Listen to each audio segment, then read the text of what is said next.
रावल यांच्या आईचं जात वैधता प्रमाणपत्र बोगस हे बंजारा आरक्षण बचाव संघर्ष समितीने दावा केलाय। बुलढाण्यातील बोगस जात वैधता प्रमाणपत्र आणि जात पडताळणी प्रमाणपत्र प्रकरणी हिवाळी अधिवेशनात तारांकित प्रश्न उपस्थित करण्यात आला आणि त्यावरून बुलढाण्यातील 2 महिला अधिकाऱ्यांना निलंबित करण्यात आलं। बुलढाण्यासोबतच राज्यभरात बोगस जात प्रमाणपत्र सुळसुळाट उठला असून पणन मंत्री जयकुमार रावल यांच्या आईचं जात वैधता प्रमाणपत्र देखील बोगस असल्याचा धक्कादायक दावा बंजारा आरक्षण बचाव संघर्ष समितीच्या वतीनं करण्यात आला आहे।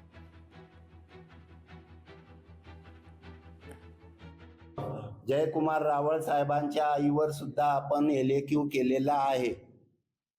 त्यांच्या आईचं सुद्धा बोगस जात वैधता प्रमाणपत्र आहे आणि याच्यामध्ये आपण वड्डेट्टीवार साहेबांकडे ती तक्रार दिलेली आहे की ती जी जागा आहे ती ओबीसीची आहे आणि जयकुमार रावळ हे राजपूत भामटा या समाजातून बिलॉंग करत नाही, हे मी 100% सांगतो।